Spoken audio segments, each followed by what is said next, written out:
take us through that. What was that world championship like? So I actually, going into it,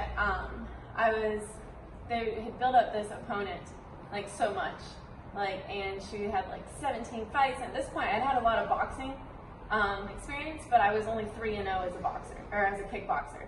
So the kicking game still, I didn't feel as comfortable throwing my kicks yet. I was still mainly like get on the inside, let's punch, we'll box out, and I'll throw a leg kick sometimes type thing. So they're like building her up, and like she's like this amazing kickboxer, it's this world title fight.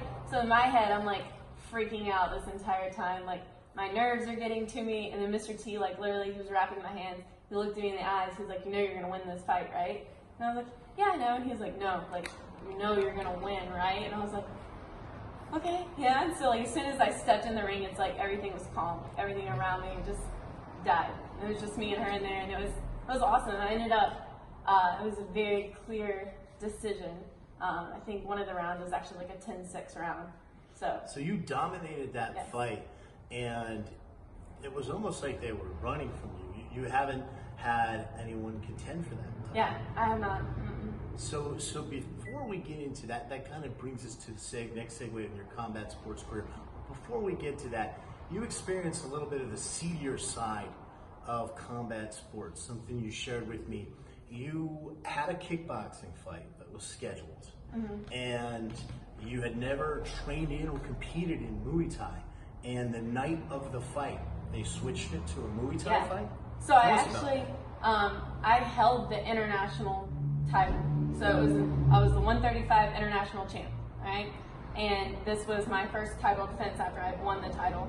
And we go in there, the whole camp, we knew it was going to be international fights, so no clinches, no knees, leg, body, head kicks, punches. So this is a totally different skill set that you've never trained in, and they are putting you in a position where they're expecting you to compete under that rule set. So we were at the rules meeting, so we'd already weighed in, we'd done everything. We're at the rules meeting right before the fight, and the ref calls us over there, and he's like, hey, it'll be this rule style, we'll do a clinch, knees, and I was like, wait, what? Like, no, we're fighting international. And they were like, no, we're fighting this. So was it K1 where there was only one knee or a clinch, or it was full on Muay Thai? Yeah, there was no elbows. We couldn't throw any elbows to the head. You could throw them to the body. But knees, clinches, and everything. And I was like, okay, like fine, we can do that. I'm gonna fight either way. But we got in there, and I was totally like, I don't even know how to clinch. Like, how does this work? Yeah, that's I'm a kickboxer. So that's my only flaw on my kickboxing record.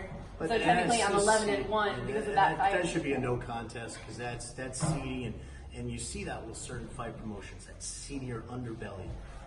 And you went into MMA, and you've been competing now in MMA, and I know I'm friends with your wrestling coach, Carl Reed. So tell us about how that's been going. So the transition from kickboxing to MMA, it was crazy for me because it's a whole nother world. Like I literally thought, I have really good striking, that's all I need. Like they're not going to be able to take me down if they can't get to me, if I can kick them in the head first, you know? So that was my thought process going into my very first fight, which was 2 years ago. And of course that didn't work out for me. I got taken to the ground, I got submitted in the second round. So really, Carl, he's been a saving grace. He stepped in, especially before this last fight camp, working wrestling all the time, working off the cage. And then after my last fight, like he's the first one, he's like texting me, he's like, all right, this is the game plan, this is what we need to work on, get back to the gym, we'll be there Monday, we'll work on this, scenario this. So it's just, he's been awesome. Excellent. Now, where do you go from here at this point in your career? I am with the World Association of Kickboxing Organizations.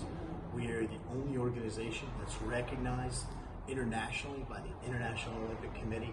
I'm a broadcaster and marketing consultant for them, and we would love to have you fight for the WAKL. Absolutely. I've spoken with Rob Zabilski and KJ Kordig. Do you want to go back to kickboxing, or do you want to stick strictly with MMA? So my thought process before this, I had said, I was like, all right, I fought in August and I won my 4th IKF World Classic belt. So from there, I just haven't been able to find any opponents really. So the only kickboxing fight I would get would be that World Classic tournament each year. And it's almost not that it was like a breeze for me, but I've walked through every year. You've been there, done that, basically, yeah. right? So I was like, all right, well, I'm at the top here. Where do I go next? What's challenging for me now? I think so the I went to Olympics, MMA. possibly.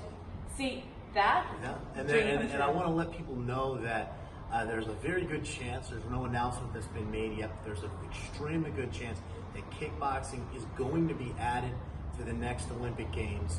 And with WAKO, we're the international sanctioning body for the IOC, just waiting in the wings for kickboxing to be approved. And if that happens, I would love to see Anna Crutchfield as part of Team USA. Would love it. Excellent. Well, Anna, it has been a pleasure. Thank you so much. And I want to thank Mr. Billy Stanek and White Rock Boxing here. I look forward to